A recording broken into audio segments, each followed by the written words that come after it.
So good morning guys. आज यानी 22 फरवरी 2023 की क्या है इंपॉर्टेंट करंट अफेयर, चलिए विस्तार से पढ़ते हैं। आज की पहली न्यूज़ बहुत ही ज़्यादा इम्पॉर्टेंट है और पहली न्यूज़ है फिल्म पुरस्कारों से। दादा साहब फाल्के अंतर्राष्ट्रीय फिल्म महोत्सव पुरस्कार के विजेताओं की सूची जारी करी गई है। तो दादा साहब फाल्के अंतर्राष्ट्रीय फिल्म महोत्सव पुरस्कारों की घोषणा मुंबई में करी गई है। सिनेमा के क्षेत्र में देश का सर्वोच्च पुरस्कार है। फिल्म समारोह निदेशालय ने 2023 के विजेताओं का नाम बताया है। बेस्ट फिल्म का अवार्ड मिला है द कश्मीर फाइल्स को। International film of the year award मिला है एस राजामौली की RRR को। Best web series Rudra the age of darkness को मिला है। एक बार फिर से एक एक पॉइंट को देख लीजिए, क्योंकि मैं चाहता हूं कि आपका एक भी पॉइंट छूटने ना पाए। सबसे पहले तो आप जान लीजिए, दादा साहब फाल्के अंतर्राष्ट्रीय फिल्म पुरस्कार दिए गए हैं मुंबई के अंदर। और फिर ये जान लीजिए, सिनेमा क्षेत्र का सर्वोच्च पुरस्कार है। उसके बाद 2023 के विजेताओं की सूची में सबसे पहले बेस्ट फिल्म का अवार्ड दिया गया है द कश्मीर फाइल्स को। International film of the year का अवार्ड मिला है एस राजामौली की RRR को। बेस्ट वेब सीरीज का पुरस्कार मिला है द एज ऑफ डार्कनेस को। उम्मीद करता हूं ये पॉइंट आपको सारे क्लियर हो गए होंगे। बढ़ते हैं अगली स्लाइड की तरफ और दादा साहब फाल्के फिल्म पुरस्कारों के बारे में और भी जानते हैं। अगली स्लाइड का पहला प्रश्न है, बेस्ट डायरेक्टर का अवार्ड मिला R बाल्की को चुप रिवेंज ऑफ द आर्टिस्ट के लिए। उसके बाद most versatile actor of the year मिला अनुपम खेर को द कश्मीर फाइल्स के लिए। बेस्ट एक्ट्रेस अवार्ड मिला है आलिया भट्ट को गंगूबाई काठियावाड़ के लिए। बेस्ट एक्टर का अवार्ड मिला है रणवीर कपूर को ब्रह्मास्त्र मूवी के लिए। बेस्ट प्रॉमिसिंग एक्टर अवार्ड मिला है ऋषभ शेट्टी को कन्नड़ फिल्म कंतारा के लिए।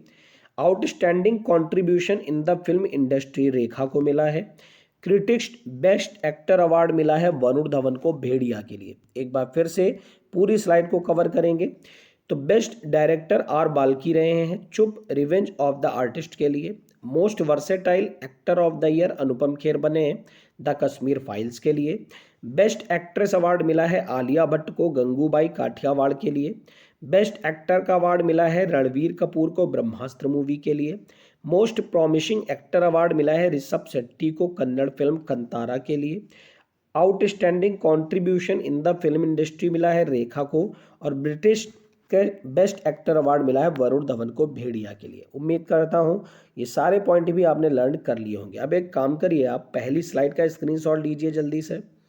उम्मीद करता हूं आपने ले लिया होगा। और दूसरी स्लाइड का भी स्क्रीनशॉट ले लीजिए। ठीक है गाइस, उम्मीद करता हूं आपने ले लिया होगा। बढ़ते फिलहाल थर्ड स्लाइड की तरफ। तीसरी स्लाइड में कुछ और पुरस्कारों को जानेंगे। तो television series of the year Anupama को मिला है।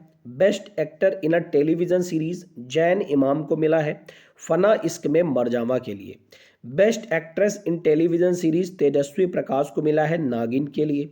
बेस्ट मेल सिंगर सचेत टंडन को मिला है मैया मैनू के लिए। बेस्ट फीमेल सिंगर नीति मोहन को मिला है मेरी जान गाने के लिए।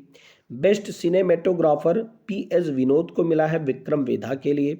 Outstanding contribution in the music industry मिला है हरिहरन को। अब ये स्लाइड जो है ना, इसका भी स्क्रीनशॉट आप जल्दी से लीजिए। यहाँ पर इंपॉर्टेंट फैक्ट कौन कौन है अगर मैं बात करूँ, तो यहाँ पर आपको इंपॉर्टेंट फैक्ट के अंदर याद रखना है बेस्ट फीमेल सिंगर और बेस्ट सिनेमेटोग्राफर और outstanding contribution in the music industry. बाकी ऊपर के पॉइंट आप छोड़ भी सकते हैं टेलीविजन वाले, क्योंकि वो आपके एग्जाम में नहीं आते हैं। ठीक है गाइस, तो इस स्लाइड का भी आप स्क्रीनशॉट ले लीजिए और लर्न जरूर कर लीजिएगा। बढ़ते हैं अगली स्लाइड की तरफ और देखते हैं अगली स्लाइड में क्या है खास।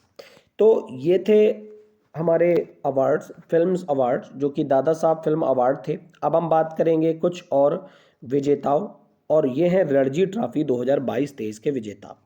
आपको याद होना चाहिए, रणजी ट्रॉफी का आयोजन इस साल किया गया है 2022-23 के अंदर। तो इसका विजेता रहा है सौराष्ट्र, पश्चिम बंगाल को हराकर जीता है Ranji trophy 2022-23। Ranji trophy cricket के क्षेत्र की एक प्रतियोगिता है। फाइनल में प्लेयर ऑफ द मैच मिले हैं जयदेव उनादकट, जो कि सौराष्ट्र टीम के कैप्टन हैं। प्लेयर ऑफ द सीरीज रहे हैं अर्पित वासवदा, सौराष्ट्र के लिए खेलते हैं। सर्वाधिक रन बनाने वाले खिलाड़ी रहे हैं मयंक अग्रवाल, जो कि कर्नाटक से हैं। इन्होंने 990 रन बनाए हैं इस रणजी ट्रॉफी में। सबसे ज़्यादा विकेट लेने वाले खिलाड़ी बने हैं जलज सक्सेना, केरल से खेले हैं, 50 विकेट इन्होंने लिए हैं। सर्वाधिक कैच लिए हैं मीतान किसांगबम मणिपुर से, 17 कैच इन्होंने लिए हैं। अब इसमें कौन कौन से पॉइंट आपको याद रखने हैं तो एक बार जल्दी से देख लीजिए। रणजी ट्रॉफी 2022-23 जिन्होंने जीता है, सौराष्ट्र ने बंगाल को हराया है, सबसे पहला पॉइंट ये। और फाइनल में प्लेयर ऑफ द मैच बने जयदेव उनादकट, सौराष्ट्र टीम के कैप्टन। और प्लेयर ऑफ द सीरीज बने अर्पित वाशवदा, जो कि सौराष्ट्र के लिए बल्लेबाज हैं। ठीक है, ये पॉइंट तो आपको लर्न ही रखने हैं, बाकी आप इसका जल्दी से स्क्रीनशॉट लीजिएगा। इस बढ़ते हैं और कुछ और फैक्ट इसके तहत जानते हैं। रणजी ट्रॉफी क्या है, रणजी ट्रॉफी सीरीज आखिर क्या है, कैसे होती है, इसके बारे में जान लेते हैं। तो रणजी ट्रॉफी वार्षिक रूप से आयोजित होने वाली एक प्रथम श्रेणी की प्रीमियर क्रिकेट चैंपियनशिप है, जो भारत में क्षेत्रीय और विभिन्न राज्य क्रिकेट संघों का प्रतिनिधित्व करने वाली विभिन्न टीमों के बीच खेली जाती है। इसकी स्थापना भारतीय क्रिकेट कंट्रोल बोर्ड द्वारा की गई थी। इसका नाम भारत के पहले टेस्ट क्रिकेटरों में से एक रणजीत सिंह जी के नाम पर रखा गया था, जो इंग्लैंड और सेंसेक्स के लिए खेले थे। श्रृंखला की घोषणा पहली बार 1934 में करी गई थी। तो याद रखिएगा, रणजी ट्रॉफी की बात करें, ईरानी ट्रॉफी की बात करें, ये सारी की सारी क्रिकेट से ही संबंधित हैं। ठीक है, इसके अलावा एशेज सीरीज हो गई, ये भी क्रिकेट से संबंधित है, ऑस्ट्रेलिया और इंग्लैंड के बीच होती है। इसके अलावा प्रेजेंट टाइम चल रही बॉर्डर गावस्कर ट्रॉफी भारत और ऑस्ट्रेलिया के बीच होती है, सब क्रिकेट से ही संबंधित हैं। ठीक है, ये सारे पॉइंट आपको याद करने पड़ेंगे। यहाँ पर बीसीसीआई की बात आई है, तो क्या आप जानते हैं बीसीसीआई की स्थापना किस ईयर में हुई? 1928 में हुई। Board of cricketing control in India, यानी भारत में क्रिकेट को कंट्रोल करने वाला एक संगठन है। ठीक है, वर्तमान में कौन है इसके अध्यक्ष? तो रोजर बिन्नी। ठीक है, बढ़ते हैं फिलहाल अगली न्यूज की तरफ। अगली न्यूज है, संयुक्त राष्ट्र के सामाजिक विकास आयोग ने रुचिरा कंबोज को अपना अध्यक्ष चुना है। तो न्यूयॉर्क में आयोजित संयुक्त राष्ट्र सामाजिक विकास आयोग के 62वें सत्र के उद्घाटन सत्र में रुचिरा कंबोज को अध्यक्ष चुना गया है। वह 1987 बैच की भारतीय विदेश सेवा की अधिकारी हैं और वर्तमान में अगस्त 2022 से संयुक्त राष्ट्र में भारत की स्थायी प्रतिनिधि के रूप में कार्यरत है। तो एक बार फिर से देख लीजिए, संयुक्त राष्ट्र के सामाजिक विकास आयोग ने रुचिरा कंबोज को अपना अध्यक्ष चुना है और ये इनका 62वां सत्र रहा है, जो कि न्यूयॉर्क में आयोजित किया गया है। ठीक है गाइस, उम्मीद करता हूँ ये सारे पॉइंट आपको क्लियर हो गए होंगे। बात संयुक्त राष्ट्र की आई है, यानी यूनाइटेड नेशंस ऑर्गेनाइजेशन। इसका हेडक्वार्टर कहाँ पड़ता है? तो इसका हेडक्वार्टर पड़ता है न्यूयॉर्क के अंदर। इसके अलावा इसके वर्तमान में अध्यक्ष कौन है, ये आप कमेंट कॉलम में जाकर आंसर करिए। बढ़ते हैं फिलहाल आज की अगली न्यूज़ की तरफ। अगली न्यूज़ है, अभी मैंने आपके भी डिस्कस किया था कि 13 राज्यों के नए राज्यपाल बने थे, तो रोज रोज एक न एक राज्य के राज्यपाल अपने राज्य में शपथ लेते जा रहे हैं। तो वही न्यूज़ है, ला गणेशन ने नागालैंड के 21वें राज्यपाल के रूप में शपथ ली है। उन्होंने असम के राज्यपाल प्रोफेसर जगदीश मुखी का स्थान लिया है, जो नागालैंड का अतिरिक्त प्रभार संभाल रहे थे। इस नियुक्ति से पहले अगस्त 2017 से लगातार मणिपुर के राज्यपाल थे अभी तक ला गणेशन। इन्होंने जुलाई से नवंबर 2022 तक पश्चिम बंगाल के राज्यपाल के रूप में भी कार्य किया हुआ है। इन सबसे पहले वे तमिलनाडु भाजपा के वरिष्ठ नेता रह चुके हैं। तो याद रखिएगा गाइस, ला गणेशन नागालैंड के 21वें राज्यपाल बने हैं। अब राज्यपाल की बात आई है, तो क्या आप जानते हैं भारतीय संविधान के किस एक अनुच्छेद में राज्यपाल का वर्णन है? तो मैं आपको बता दूं, अनुच्छेद 153 के अंदर वर्णन है। राष्ट्रपति और उपराष्ट्रपति का किस एक अनुच्छेद में वर्णन है? अब ये कमेंट कॉलम में जाकर आप आंसर करें। ठीक है गाइस, बढ़ते फिलहाल अगली न्यूज़ की तरफ। अगली न्यूज़ है, मध्य प्रदेश में खजुराहो नृत्य महोत्सव का 49वां संस्करण शुरू किया गया है। तो खजुराहो नृत्य महोत्सव 2023 का 49वां संस्करण मध्य प्रदेश के खजुराहो में शुरू हुआ है। इस वार्षिक उत्सव का आयोजन उस्ताद अलाउद्दीन खान संगीत एवं कला एकेडमी और संस्कृति निदेशालय द्वारा पर्यटन विभाग और भारतीय पुरातत्व सर्वेक्षण के सहयोग से किया जा रहा है। इस अवसर पर विभिन्न कलाकारों को मध्य प्रदेश राज्य रूपांकर कला पुरस्कार प्रदान किए गए हैं। तो बस इतना आपको याद रखना है कि मध्य प्रदेश में खजुराहो नृत्य महोत्सव का 49वां संस्करण शुरू किया गया है। एग्जाम में ऐसा ही पूछा जाता है कि खजुराहो नृत्य महोत्सव किस एक राज्य का है, और ये पूछने के साथ साथ ये भी पूछा जाता है कि कौन से नंबर का संस्करण आयोजित किया गया है। तो याद रखिएगा, 49वां संस्करण है खजुराहो नृत्य महोत्सव का, जो कि मध्य प्रदेश में आयोजित किया जाता है। शिवराज सिंह चौहान की यहाँ पर सरकार है। कौन है राज्यपाल? तो मंगूभाई छगन भाई पटेल। बढ़ते फिलहाल आज की अगली इंपॉर्टेंट न्यूज़ की तरफ और देखते हैं क्या है खास। उससे पहले खजुराहो स्मारक समूह के बारे में कुछ इंपॉर्टेंट फैक्ट जान लेते हैं। भारत के मध्य प्रदेश में छतरपुर जिले में स्थित हिंदू और जैन मंदिरों का एक समूह है। यूनेस्को की विश्व धरोहर स्थल में भी शामिल है।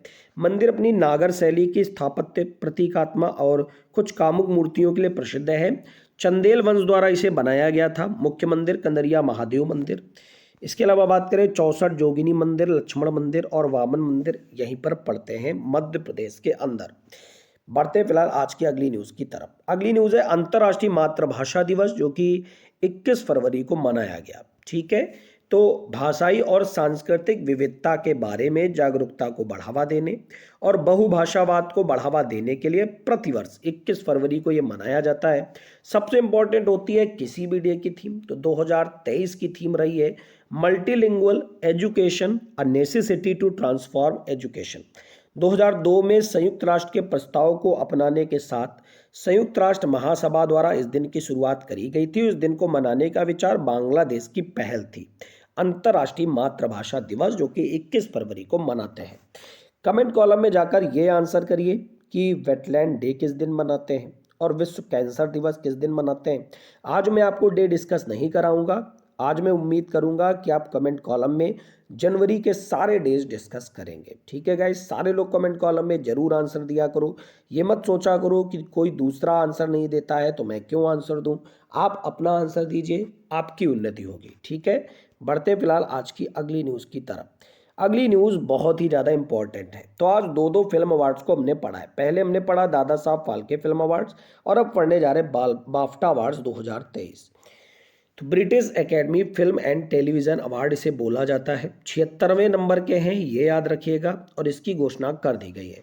इस कार्यक्रम की मेजबानी अभिनेता रिचर्ड ई ग्रांट और एलिशन हैमंडर द्वारा करी गई है और विजेता आपको याद रखने पड़ेंगे। ब्रिटिश लोगों को दिया जाने वाला अवार्ड है, याद रखिएगा। सर्वश्रेष्ठ फिल्म रही है all quite on the western front. प्रमुख अभिनेत्री रही है क्लेट ब्लैंचेट टार मूवी के लिए। प्रमुख अभिनेता रहे ऑस्टिन बटलर एल्विस मूवी के लिए। सर्वश्रेष्ठ कास्टिंग रही है एलवी की। ठीक है गाइस, उम्मीद करता हूँ ये सारे पॉइंट आपने क्लियर कर लिए होंगे। फिर से एक बार स्क्रीनशॉट जरूर ले लीजिए। सर्वश्रेष्ठ film all quite on the western front, प्रमुख अभिनेत्री केट ब्लैंचेट टार के लिए, प्रमुख अभिनेता ऑस्टिन बटलर एल्विस के लिए और सर्वश्रेष्ठ कास्टिंग एलवी। उम्मीद करता हूँ आपने ले लिया होगा स्क्रीनशॉट। बस इसमें इतना याद रखिएगा, 76वें नंबर का है बाफ्टा अवार्ड और ये कुछ अवार्ड्स आपको याद रखने पड़ेंगे। ठीक है गाइस, कुछ और इंपॉर्टेंट फैक्ट जानेंगे बाफ्टा अवार्ड्स के बारे में। तो जर्मन युद्ध विरोधी film all quite on the western front ने सर्वश्रेष्ठ फिल्म और सर्वश्रेष्ठ निर्देशक पुरस्कार सहित 7 पुरस्कार जीते हैं। सर्वश्रेष्ठ निर्देशक का पुरस्कार film all quite on the western front के लिए एडवर्ड बर्जर को मिला है। ये पॉइंट आपको दोनों याद रखने पड़ेंगे, सर्वश्रेष्ठ फिल्म और सर्वश्रेष्ठ निर्देशक। सर्वश्रेष्ठ cinematography all quite on the western front को ही मिला है। सर्वश्रेष्ठ डॉक्यूमेंट्री डेनियल रोहर द्वारा निर्देशित नवलनी को मिला है। ब्रिटिश लघु film N Irish good boy को मिला है। इसका जल्दी से आप स्क्रीनशॉट लीजिए गाइस। ठीक है, उम्मीद करता हूँ आपने स्क्रीनशॉट ले लिया होगा। बढ़ते हैं अगले पॉइंट की तरफ। अब ब्रिटिश एकेडमी फिल्म पुरस्कार के बारे में कुछ और भी जानते हैं। तो ब्रिटिश एकेडमी फिल्म पुरस्कार फिल्म में सर्वश्रेष्ठ ब्रिटिश और अंतर्राष्ट्रीय योगदान का सम्मान करने के लिए दिया जाता है। पहला बाफ्टा पुरस्कार समारोह 1949 में आयोजित किया गया था। बीबीसी पर पहला प्रसारण 1956 में किया गया था। इसकी स्थापना 1947 में ब्रिटिश फिल्म एकेडमी के रूप में हुई थी।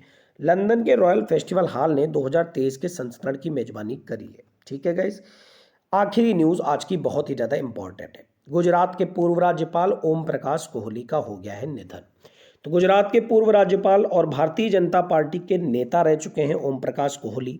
इनका निधन हो गया है। 2014 से लेकर 2019 तक गुजरात के 19वें राज्यपाल के रूप में इन्होंने कार्य किया हुआ है। गुजरात के राज्यपाल के रूप में अध्यक्षता करते हुए उन्होंने मध्य प्रदेश और गोवा के राज्यपाल के रूप में भी कार्य किया हुआ है। उन्होंने 1994 से 2000 तक राज्यसभा में कार्य किया और हाउसिंग कमेटी की अध्यक्षता भी करी। तो याद रखिएगा गाइस, ओम प्रकाश कोहली जो कि गुजरात के पूर्व राज्यपाल रह चुके हैं, इनका भी निधन हो गया है। गुजरात के प्रेजेंट टाइम राज्यपाल कौन है, कमेंट कॉलम में जाकर आंसर करिए। बात करें मुख्यमंत्री कौन है, तो ये भूपेंद्र पटेल है। तो गाइस, ये थी आज की इंपॉर्टेंट न्यूज़। आपको क्लास कैसी लगी कमेंट कॉलम में आप जरूर बताया करें। अगर आपको क्लास अच्छी लगी है तो लाइक बटन पर प्रेस करना ना भूला करें। दोस्तों के साथ ज़्यादा से ज़्यादा शेयर किया करें, क्योंकि ज़्यादा से ज़्यादा शेयर करेंगे तो ज़्यादा से ज़्यादा लोगों तक हमारी रीच बढ़ेगी, और ज़्यादा से ज़्यादा लोगों तक रीच बढ़ेगी तो इस चैनल के माध्यम से लोगों की ज़्यादा से ज़्यादा हेल्प करी जा सकेगी। वैसे बच्चे जो करंट अफेयर के लिए ऐसे टीचर्स को ढूंढते हैं जो रेगुलर नहीं है, तो मैं आपको बता दूं ये एक ऐसा चैनल है जो रेगुलर करंट अफेयर आपको प्रोवाइड कराता है। आज 157 एपिसोड हो चुके हैं लगातार प्रोवाइड कराते हुए। तो सब्सक्राइब करना जितने भी लोग पहली बार जुड़ रहे हो। आपका दिन मंगलमय हो। Thank you everyone. God bless you all.